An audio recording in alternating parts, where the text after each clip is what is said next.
కొబ్బరి సాకి అన్న, శ్రీశైలం అన్న, చారి అశోక్, లింగన్న, కొన్ని పేర్లు ఏమనుకోవాలి, పేర్లు నాకు ఏదిగా అందరినీ చూస్తే కానీ పేరు గుర్తుకురా.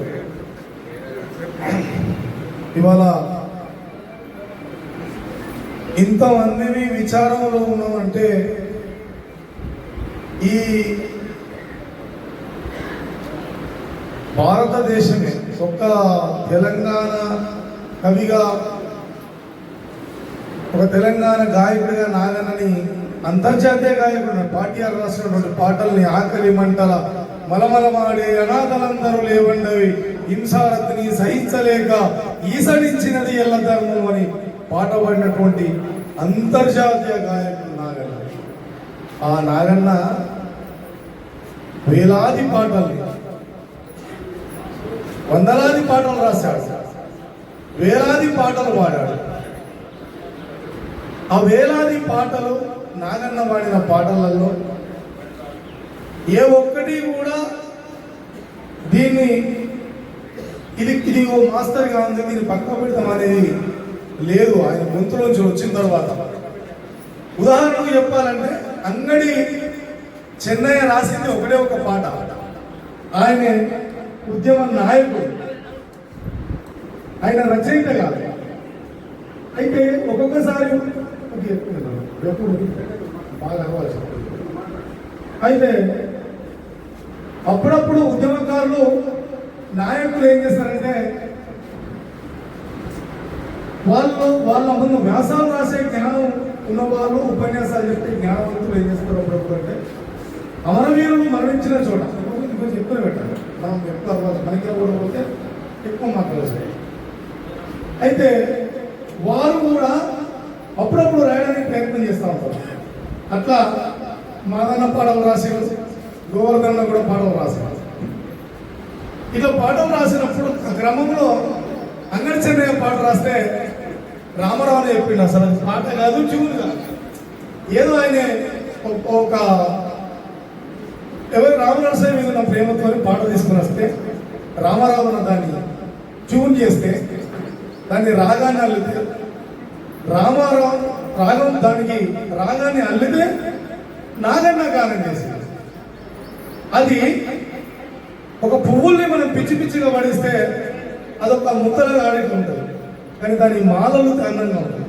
అట్లా ఆ అక్షరాన్ని ఒక మాలలాగా అల్లి దానికి రాగం కట్టి పాడితే, అంటే ఒక అనామకుడైనటువంటి రచయిత, పేరున్నటువంటి నాయకుడే, కానీ రచయితలో అంగడి చెన్నయ్య రాసిన ఇంకొక పాట చెప్పండి లేదు. దానికి నాగన్న కొంత తోడై అది అప్పటి నుండి ఇప్పటి దాకా దరిదాపుగా అది ఏ సంవత్సరం వచ్చిన అది రామనరసాయి గారు చనిపోయింది 76 సంవత్సరం, నేను పుట్టిన సంవత్సరం. నాగన్న గారు పార్టీకి వచ్చింది కూడా 76 సంవత్సరం, నాగన్న పెళ్ళైంది 76 సంవత్సరం, 1976. అప్పటి నుంచి ఇప్పటి వరకు 50 సంవత్సరాలు ఈ పాట అంతే.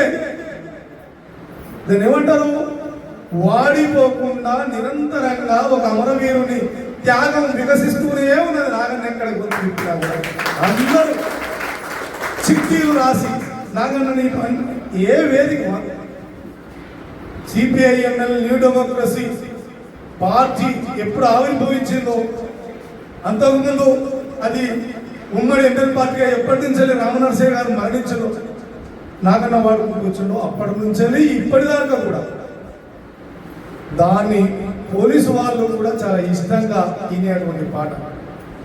వాళ్ళు రాజ్యం చెప్తే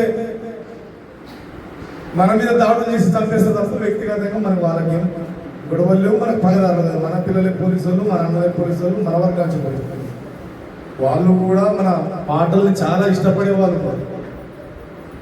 అట్లా నాగన్న ఈ భూప్రపంచం మీద, ఈ ప్రపంచం మీద పాటల్ని విత్తనాల్లాగా నాటిపోయినారు.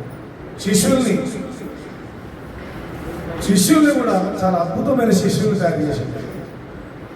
గొప్ప గొప్ప కవులుగా తీర్చిదిద్ది, వాళ్ళకు పాటలు దిద్దిండు, వాళ్ళకు రాగాలు నేర్పిండు. నిన్న సభలో నాకు అవకాశం రాలేదు. ఓనిక నడతాను, ఇప్పుడు పోతే నీ గురించే చెప్తాడు. చెప్పు అవకాశం రాకపోతే ఏంటి చెప్పు. గొప్ప కవులను కళాకారులుగా తీర్చిదిద్దిన తర్వాత ఈ శిష్యులకు మన కోసి కొంగడి వేసుకుంటే కాకి పిల్లలా కనిపించిన మనం. వీళ్ళు లాల్చీ పైజామా వేసుకొని తెల్ల పౌరాల్లో ఎగిరిపోతే నాగన్న చాలా ఒంటరిగా బాధపడ్డ సందర్భంగా ఉన్నాయి. నిజానికి కూడా ఈ సమాజం కొరకు ఎవరు పనిచేయాలి? కాశీపతికి ఆ రోజు ఐఏఎస్ పోస్ట్ వచ్చిందని ఇది నాగన్న చెప్పిన విషయం. చాలా మంది పెద్దలు, ఇక్కడ ఉన్న పెద్దలు కూడా వేదిక మీద మాట్లాడుతున్నట్టు నేను విన్న విషయం. కాశీపతికి ఐఏఎస్ గా పోస్ట్ ఆర్డర్ వచ్చింది. నేను ఉద్యోగానికి వెళ్తాను, సీక్రెట్ దగ్గర పోయి ఆ ఉత్తరాన్ని చూపిస్తే కాశీపతి గారు, మీరు మీ మట్టుకు మీరు ఉద్యోగానికి వెళ్ళిపోతే ఈ సమాజానికి మీరు ఏం సమాధానం చెప్తారో చెప్పండి. 100% మంది ప్రజలు ఇంకా అట్టడుగు వర్గాల వాళ్ళే ఉన్నారు, ఇంకా అన్నానికి అవస్థ పడుతూనే ఉన్నారు, ఆధిపత్యాల కింద ఇంకా నలిగిపోతూనే ఉన్నారు. మనం అనుకున్న రాజ్యం రాకముందే సుఖం కోరుకుంటే ఈ ప్రజల్ని ఏం చేద్దాం అనుకుంటున్నాం అంటే, కాశీపతి వలవల ఏడ్చుకుంటూ ఆ ఉత్తరాన్ని చింపేసిందని నాగన్న కూడా ఏడ్చుకుంటూ చెప్పిన సందర్భాలు. అది ఒక కవి లక్షణం, అది ఒక ప్రజా కళాకారుడి లక్షణం. అది నాగన్నలో వంట పట్టించుకుని, ఒక రామారావులో వంట పట్టించుకుని ప్రాణం ఉన్నంత వరకు, చివరి శ్వాస వరకు ప్రజల కోసమే, ప్రజల కొరకే పాడి పాడి పాడి వాళ్ళ స్వరపేటికలు అరిగిపోయి మరణించినటువంటి మహత్తరమైన కళాకారుల వెలుగుతున్నటువంటి అరుణోదయ నాగన్న. వీళ్ళు ఎందుకు అలా నిజాయితీగా తయారయ్యారు అయ్యా అంటే, కేవలం అరుణోదయ సంస్థలు మాత్రమే కానూరి లాంటి ఒక మహా గాయకుడు, వాగ్గేయకారుడు నిలబడ్డాడు. కుటుంబాన్ని వదిలిపెట్టి ప్రజల కోసం ఎక్కడో కర్నూలు జిల్లా నుంచి వెళ్ళి ములుగు అడుగు ప్రాంతాలలో వెంకటాపురం వచ్చి అక్కడ వ్యవసాయ క్షేత్రాన్ని ఏర్పరచుకొని ప్రజల కొరకు పనిచేసి సీపిరెడ్డి గారితో నడిచి కుటుంబాన్ని త్యాగం చేసి తన భార్య మరణించినా కూడా ఎమర్జెన్సీ ప్రాంతంలో తన అక్కడికి పోతే పట్టుకొని కాల్చి చంపుతారని తెలిసి తన భార్యని ప్రజలు దహనం చేస్తే, ఏ మనిషికైనా తన సొంత మనిషి చనిపోయినప్పుడు కోలేకపోతే ఆ గుండెలో ఉన్న వేదనను ఎన్ని పాటలు పెట్టి పడినావో తీరు. అటువంటి కానూరి శిష్యరికం పెరిగినటువంటి అద్భుతమైన శిశువులిద్దరు అరుణోదయ, నాగన్న, రామారావు. ఇప్పటికి కృష్ణను కూడా, రాయి కృష్ణను కూడా దాంట్లో మనం లెక్క పెట్టాల్సింది. అన్న గొంతు పెట్టుకోవాలి, కానీ చాలా సాహసం. అట్లా ఈ పరంపరలో నాగన్న ఎన్ని పాటలు పాడిండు. నిజంగా కూడా నాకు చెప్పిన 100కు పైచిలకు పాటలు రాసిండు. నేను సేకరిస్తే దొరికినాయి 36 పాటలు దొరికినాయి. మిగతా పాటలు కూడా నాగన్న పాటలు ఏంటి ఆ వాగన గ్రూప్లో మనం వాటిని సేకరించి అవి ఆ అన్న పాటలను సజీవంగా బతికించే బాధ్యత మన మీద ఉంది. అరుణోదయ ప్రజలకు తెలిసినవి కూడా చెప్పండి. కొన్ని పాటలే, ఎన్నో పాటలు రాశాడు. పెద్దతో దాన్ని పైన నేను సారవద్యమం కొరకు, అక్షరాస్యత కొరకు, అమరవీరుల కొరకు, కాచన పెళ్లి ఎడవుల్లోన కులం మీద రాసిండు. కులరక్కసి కోరలు చాచింది నా దళిత బిడ్డల తల నరికి పాతర వేసింది ఘోరాది ఘోరముగా నీళ్ళ కొరకు రాశారు. అట్లా చాలా అద్భుతమైనటువంటి 4వ తరగతి చదువుకున్నావుగా రాత్రి బల్లో పిచ్చుకుక్కల రాజారావు, రాత్రి బల్లో ఎవరు శ్రీపాద శ్రీహరి గారి వాళ్ళ అన్న చెప్పిన దీపం వెలుగులో చదువుకున్నటువంటి చదువు ప్రపంచ విప్లవాలు ఆశ్చర్యపోయేటువంటి సాహిత్యాన్ని మన చేత రాయించిందంటే అది కేవలం నక్సల్బరీ విప్లవోద్యమ, గోదావరి లోయ పోరాట ప్రభావం మాత్రమే. లేదంటే నాకన్నా ఎక్కడో ఒక టైలర్గా బతికేడు, ఎక్కడో ఒక గౌడుగా తాలెక్కి బతికేడు, ఎక్కడో ఒక బాలేరుగా బతికేడు, ఎక్కడో ఒక జీతగాడిగా బతికేడు. తనకు శ్రీపాద శ్రీ హరి కలవడం వల్ల తాను తన ప్రేరణ పొంది ఉత్తేజితుడై తన సొంత భార్యను కూడా వదిలిపెట్టి నేను ఉండలేను అంటే లక్ష్మక్క కూడా పార్టీకి పంపించి పార్టీలో అక్షరాలు నేర్పించి తనతో పాటు ఉండేలా పాటలు నేర్పించి తనతో వంద పాడిపించి అట్లా భార్యను కూడా తనతో పాటు తిప్పుకొని ఇద్దరు భార్యాభర్తల నిర్బంధాలు అనుభవించి జైల్లో జీవితాన్ని అనుభవించి పసిగుడ్డును కూడా సంచార జీవుల్లాగా ఇవాళ మనం చూస్తున్నాం. సరే, ఆ సంచార జీవన విధానంలో కొద్ది మార్పులు వచ్చినాయి, కానీ ఇప్పటికీ గ్రామాలలో వాళ్ళు పిల్లల డోలకు పట్టుకొని బిడ్డను సంకరేసుకొని భార్యాభర్తలు తెరచి వాళ్ళు విశ్రమిస్తారు. అంత ఒక అందుకే చెప్పాను, నాగన్న ఒక త్యాగి, ఒక యోగి, ఒక బైరాగి, అట్లా బతికినటువంటి నాగన్న. తెలంగాణ ఉద్యమం మొదటి సమయంలో పరిచయం నాగన్న. ఇప్పటికి దాదాపుగా 25 సంవత్సరం దాటుతున్న సందర్భం, 25 ఏళ్ళ తిరిగొస్తాను. అప్పుడు కొమరం భీం మీద నేను ఒక పాట పాడించాను. అమరుడా కమరం భీముని నెట్ల అమరుదురా, మా ఆదివాసి గూడాలలో పొడిసిన పొద్దురా, రణముల ఉరుమై దళముల మెరుపై గణగర్జనల తుడుం మోతవై కొమ్ము సైరనై కొలాము జాతిని కొలిమిల నిప్పురుగా చేసినవు, మాయ మర్మము తెలియని కోయల మన్యం వీరులుగా చేసినవు, తిరుగుబాటులో రగుల్ జెండవై తిరిగి రాని లోకాలకెళ్ళినవు, అమరుడా అమరుడా కొమరం భీముని నిట్లా అమరుతురా. ఇది అతను పాడిన పాట, మొట్టమొదటి పాట. ఆ తర్వాత నువ్వు ఇంకేం రాసిన పాట? వీరులగన్నది అన్న దీవులగన్నది అడవి, వీరులగన్నది రన్న తీరులగన్నది అడవి, నిప్పులు చెరిగే పోరాటాన్ని ఆ తుప్పల మాటలు నడిపిన అరవి, వీరులగన్నది రన్న తీరులగన్నది అడవి, పచ్చని అడివమ్మ ఒడిలో వెచ్చని నెత్తుటి దారలు, ఎండిన ఆకుల గుండెలా తట్టి లేపేనా చారలు, మానని గాయాల మధ్య మరవని త్యాగాలతోని తిరిగి రాని బిడ్డలను ఒడిలో దాసుకున్నది రవి. ఇట్లా చెప్పుకుంటూ పోయినప్పుడు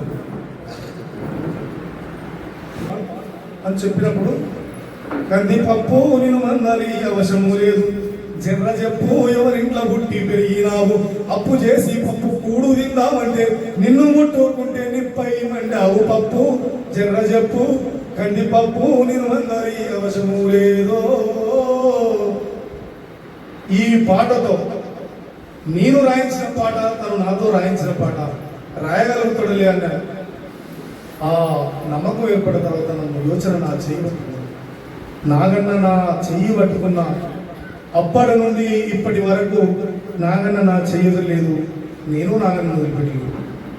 ఆ క్రమంలో చాలా పాటలు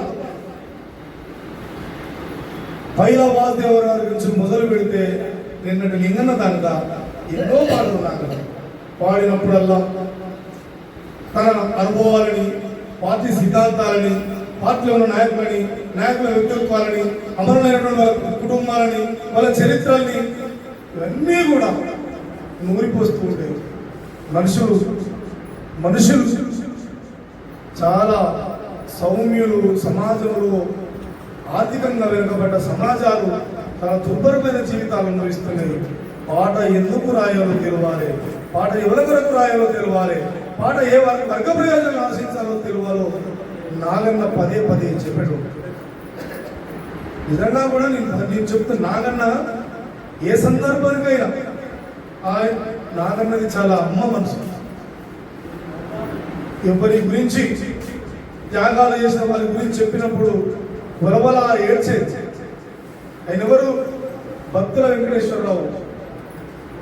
ఆయనని అక్కడున్న ఆదివాసీ ప్రజలు ఆయన అక్కడ వేరే వాళ్ళని నమ్మక దొంగలను కొట్టి చంపి వచ్చిన ఆయన అప్పటికే అడ్వకేట్.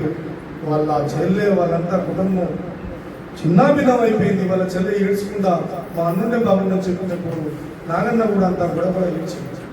అంతటి మెత్తటి మనస్తత్వం నాగన్న. సమాజం మీద కవులు ఎవరైనా ఆ హృదయం కలిగి ఉంటేనే ఈ సమాజం మీద ప్రేమ ఉండదు. కవులు కళాకారులకు ఎవరికైనా కూడా చిన్నపిల్లల మనస్తత్వం, అమ్మలాంటి ప్రేమ, ఎదుటివాడిని చూస్తే జాలి, ఈ కరుణ కలిగినటువంటి గుణాలున్న వాళ్ళు మాత్రమే ఈ సమాజం కొరకు రాయగలుగుతారు, పాడగలుగుతారు. అది కానూరి గారు చేసిండు, అది రామారావు గారు చేసిండు, అది నాగన్న చనిపోయిన ఇలా చేసుకుంటారు. అట్లా నాగన్న పాడిన పాటలలో ఏ ఒకటి తక్కువ కాదు. మిమ్మల్ని రంజింపజేసే పాటలు నాగన్న పాడి ఉంటే ఎప్పుడో గొప్ప పాడేటువంటి నాగన్న. కాళ్ళు వచ్చేటి, భూములు వచ్చేటి, భోగాలు వచ్చేటి, కానీ ప్రజల్ని రంజింపజేసే పాటలు పాడలేదు, రాయలేదు. మిమ్మల్ని రగిలింపజేసే పాటలు రాసి అందుకు నాగన్న ఒక మహా నాయకుడుగా, ఒక మహా విప్లవ, ఒక వాక్యకారుగా ఇవాళ వెళ్ళిపోయింది.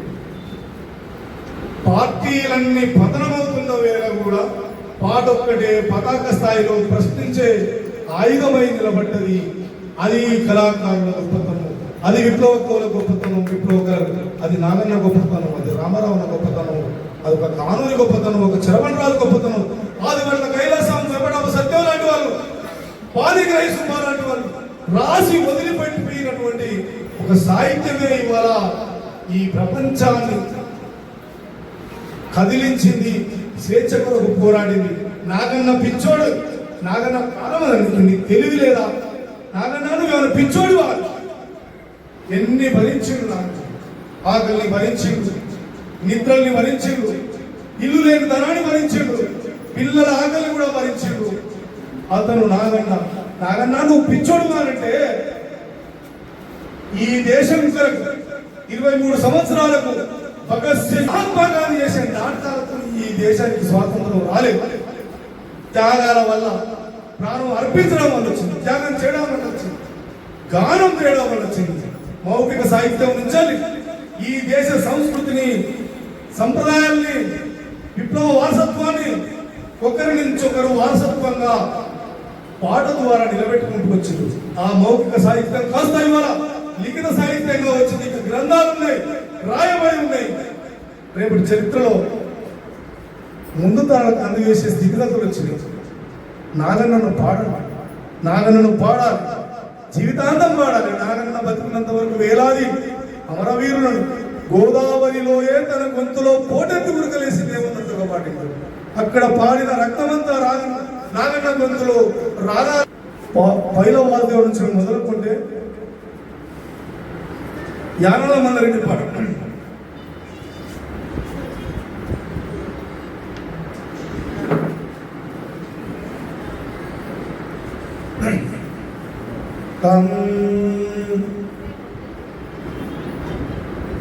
నీ మరణం చెరిగిపోనిది, నిజగం మరువలేనిది. ఈడ పొడిసాటి నాగన్నంతో గుర్తెత్తుకోవాలనేది సాధ్యంగా విషయం. నిజంగా కలిసి నాగన్నంతో ఆడియడం ఒక వరమైతే అది ఇంకో కళాకారుడు వేదికగా పాడాలంటే అంత స్థాయిలో పాడాలంటే కష్టం. అందుకే అది బయలువాదం. తర్వాత యానలో మల్లారెడ్డి అనగారిన జాతి జనగీతమా, అలుపులేని పోరు సంగీతమా, అనగారిన జాతి జనగీతమా, స్వేచ్ఛకై ఎగిరిన ఎర్రని కేతనమా, తెలంగాణ సాయుధ పోరాట తొలితనమా, జోహార్లు యానాల మల్లారెడ్డి, మా గోదావరిలోయ అలసవ్వడి, అనగారిన జాతి జనగీతమా, ఆ తర్వాత ఇక్కిరిదం ఉన్నది.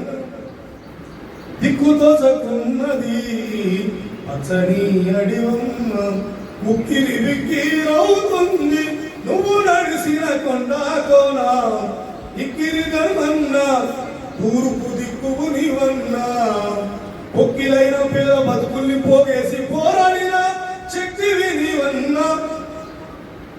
పాటనది ఏరువాక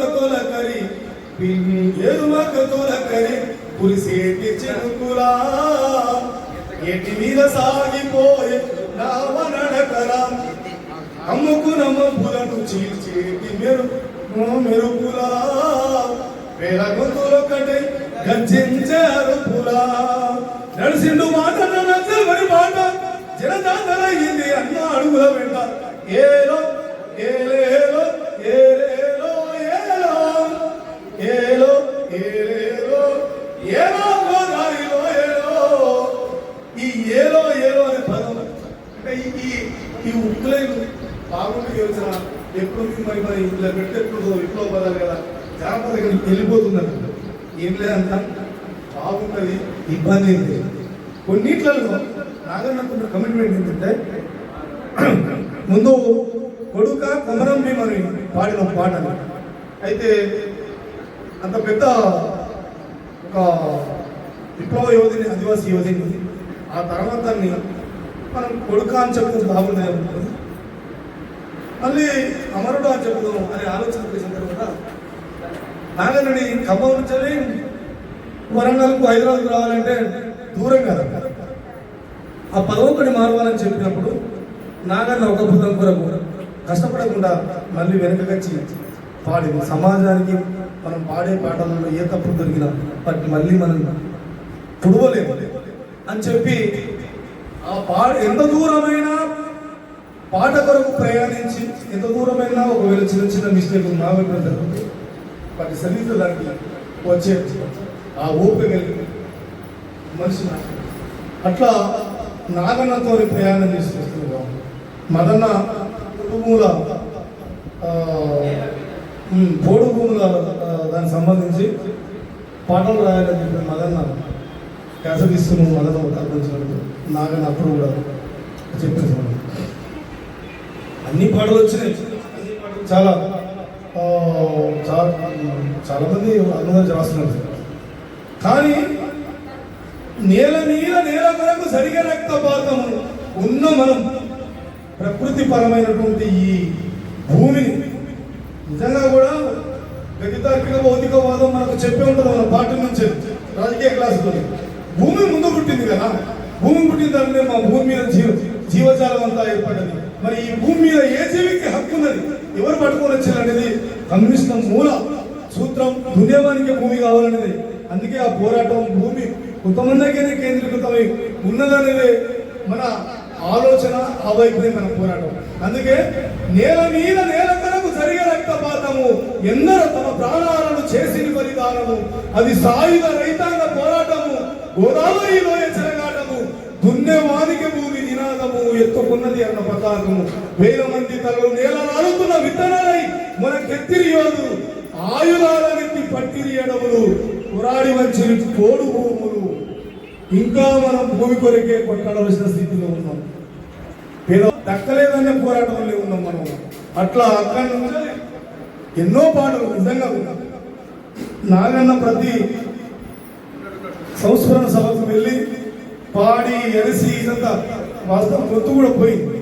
అట్లా చివరికి లింగన్న మరణించినప్పుడు క్యాసెట్ చేయాలి. మాకున్నదేమో ఒప్పని చెప్తున్నాం. మాకున్నది సారథుల ఒకటి ఉద్యోగాలు చేసేదంటున్నాం. అది జరిగింది మాకు ఇచ్చిన జరిగింది. మీ పాటలు రాస్తే మాకున్న ముక్కడి పొగడిపోతుంది మన సారథులు. అప్పుడు పార్టీ మీరంతా నాయకులు కాదు, పార్టీ చాలా బ్రహ్మాండంగా ఉన్నప్పుడు సాధుకున్నారు నాయకుల్ని. ఇప్పుడు బూర్జువా పార్టీలు వచ్చినాయి, పైసలు ఇస్తేనే ఓటేస్తాను మనం. మన గుడిసెలు ఇస్తారు, గుడిసెలలో ఉన్న కూడా మన పార్టీలోకి ఎత్తలేదు. ఆ నీడకుంటారు. ఇది వాస్తవం. అవునా కాదా? ఒప్పుకుంటారా లేదా? మనకేమో కష్టం అయితే కమ్యూనిస్టులు కావాలి. ఓటు మాత్రం మనం పైసలు తీసుకోవాలి, వాళ్ళ కోటేయాలి. ఎన్ని గొంతులు వాడితే మనలో చైతన్యం లేదు. పాట వినసొంపుగా, అందుకే ఇప్పుడు రంజించే పాటలు రాయలేదు నాగన్న, రగిలించే పాటలు రాసిండు పాడిండు. గెలవకపోయినా మంచిదే, గెలవకపోయినా మంచిదే మనం, కానీ మన సత్తా ఏదో చూసిన వరకు మన ఓటు బ్యాంకు మనకు ఉండాలి కదా. ఆడ చూస్తే జాతీయ పార్టీల స్థితిలేం కళ్ళంతా అయిపోయింది. ఎందుకు ఓట్లేవు, పైసలు ఇస్తున్నారు, దానికి అలవాటు పడ్డాం మనం. ఏందండి నిజం, 50 రూపాయల ఓటు 100 రూపాయలు ఇవాళ 500 ఇస్తే ఓటు నమ్ముకునేంత చిన్న స్థాయిలో మనం బతుకుతున్నాం అంటే మనం ఎక్కడైతామండి విప్పున్నాం. ఎర్రజెండా మీద ప్రేమ ఉండగానే కాదు కదా, దాన్ని నిలబెట్టుకునే శక్తి ఉండాలి కదా, దాన్ని కాపాడుకునే గుణం ఉండాలి కదా. ప్రజల కొరకే కదా అది పోరాడేది, ప్రజలే కదా దాన్ని కాపాడుకోవాల్సింది.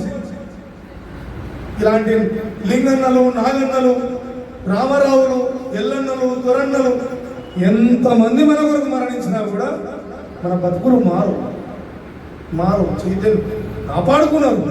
ఎల్లన్న ఎన్నుకోవడం జరిగినప్పుడు ఎట్లయితే జనాలు తిరగబడ్డారో, లింగన్న జరిగినప్పుడు తిరగబడ్డారు.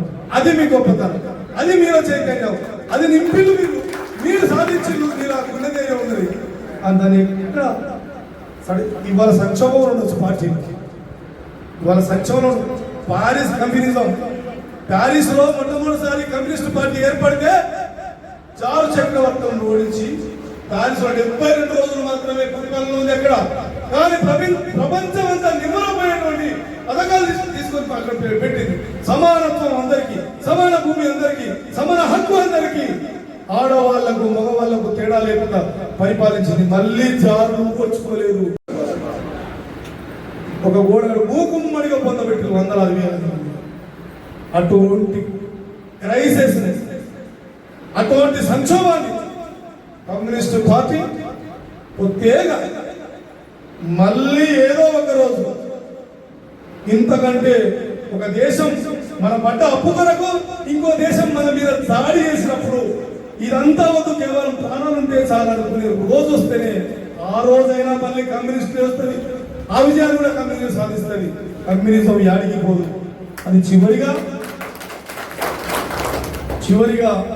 లింగన్న కొరకు మేము అదేందని కలిసి పక్కకు జరిగిన ఉద్యోగాలు రాయమనంటే 1 సంవత్సరం అయినా పాట కొరకు ఆ సంవత్సరం ఆపీలు ఇక్కడ మదన్ ఉన్నాడు. మదన్ నాకు ఫోన్ చేసి, వచ్చినా మీరు ఉద్యోగాలు చూసుకుంటారు, నీకు అర్థమైనా ఫోన్ చేసి అడగండి, అవునా కాదా, సరేలే ఏం చేయాలి, మనం చేసే పని ప్రపంచం తెలియకపోయినా మంచిది. నాగన్న కూడా ఎక్కడ ఎక్స్పోజ్ కాదు, ఆయన ఎక్స్పోజ్ కావాలనుకుంటే ఇదాకా ఐలాండ్లోను గోత్రని చెప్పాడు. ఒక్కసారి సినిమా అవకాశం వచ్చి అడ్డే పట్టుకోపోయి ఆ మోజులో డబ్బు సంపాదించి ఓకే. కానీ ప్రజలు అనే వాళ్ళు కూడా ఉన్నారు. నువ్వు పేర్లు పెట్టకూడదు లేకపోతే కానీ ఏమైంది, వందే మాత్రం నాకు కూడా కొడుకుపోయాడు, అంతే హనుమంత కొడుకు కూడా కొడుకుపోయాడు. ఏంటిది అట్లా నాగన్న జారిపోలేదు. ఆయనకు అవకాశాలు రాక కాదు, ఆయనకు అవకాశం, ఆయన గొంతు ఒక మెస్పరైజ్ చేసాడు. ఉదిత్ నారాయణది భూగోళమంతా సంచులోను, ఇటువంటి బొంగురు గొంతులు సినిమాలలో గొప్పగా ఎక్కడికి ఉంటాయి కదా. అట్లా సంవత్సరం తర్వాత పాట రాస్తే ఒకటే పల్ల పంపించారు. చికాగో నగరాన చిందిన రక్తంలో తడిసిన ఎర్రగుడ్డ, ఎట్లా చేరిందో రోళ్ళగడ్డ, కుమరము భీమయ్యి కోయొల్ల గుడిసెల్లో పుట్టిన పోరు బిడ్డ, లింగన్న ఎత్తిండే ఎర్ర జెండా, అదరలే బెదరలే చిరునవ్వు చెదరలే, అదరలే బెదరలే చిరునవ్వు చెదరలే, దించలే శత్రువు కంటబడ్డా, తూటాలతో వాళ్ళు తూట్లు పడ్డా. చికాగో నగరాన చిందిన రక్తంలో తడిసిన ఎర్రగుడ్డ, ఎట్లా చేరిందో రోళ్ళగడ్డ. ఈ పల్లవికి రాష్ట్ర నాయకత్వం అంతా కూడా గోవర్ధన్ అన్న, మదన్న, మన ఐలన్న, మన పిఎస్ గారు, నాకు తెలియని చాలా మంది ఫోన్ చేశారు. ఏంది ఎక్కడో చికాగో నగరం ఉన్న ఎర్రగుడ్డను ఇక్కడ లింగనం తీసుకొచ్చి అసలు చాలా రకాలుగా మాట్లాడారు. అంటే ఇదంతా కూడా నాగన్నతో నడిచిన కాలాలను నాకు ఏదైతే నాగన్న పుస్తకం చదివేటోడు, నాగన్న చాలా చదివారు. ఇది కూడా మనం గుర్తుంచుకోవాలి. నాగన్న కేవలం పైగా పాటలు అల్లలేదు, చాలా లోతైన సాహిత్యం. ఆఫ్టర్ సింక్లేర్ అనే ఒక విప్లవ మార్క్స్ ఎట్లయితే క్యాపిటల్ రాసిందో, ఆఫ్టర్ సింక్లేర్ అనే ఒక మహాకవి పాట మీద సిద్ధాంతం సృష్టించాడు.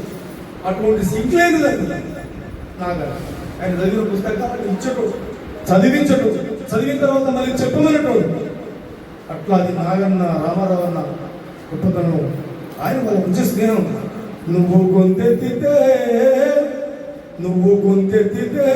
గోదావరి లోయంత ఊరింది బియ్యాల, నీ పాట వింటూ నక్సల్వరి నవయవ్వనమయ్యింది హవేళ, రాగమెత్తుకుంటే రామారావును జాతరయ్యి కూడే జనమందరూ ఒక్క చోట, సత్యమన్నా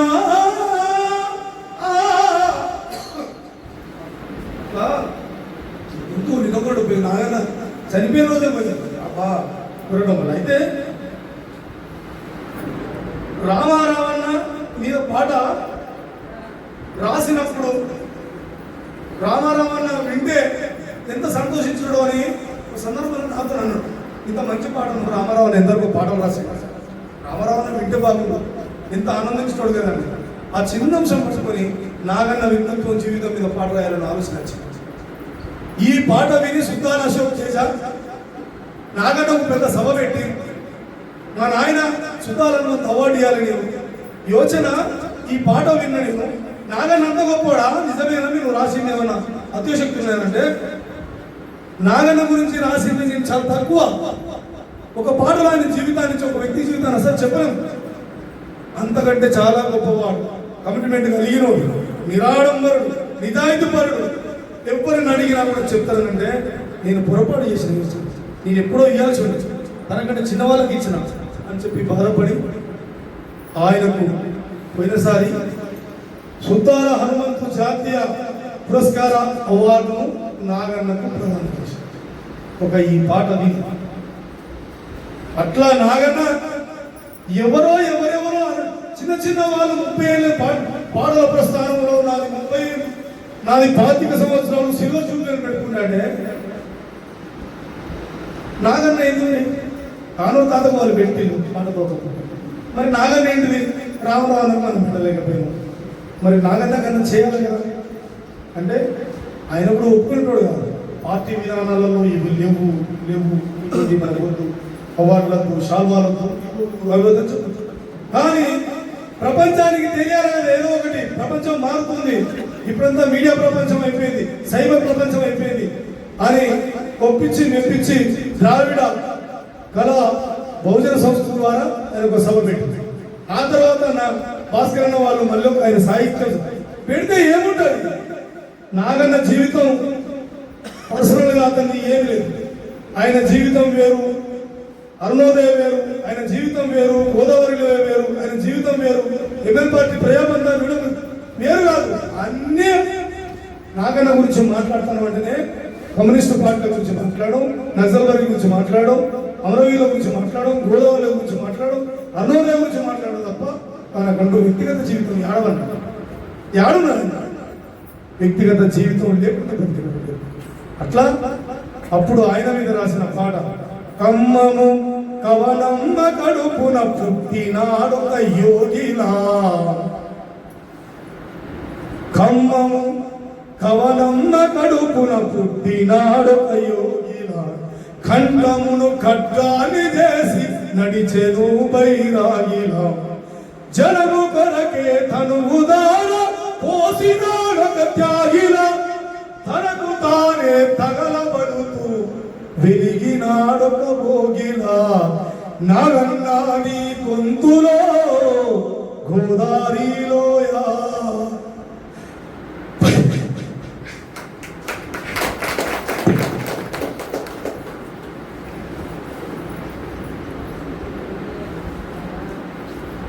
हमारे कामरेड नागन्ना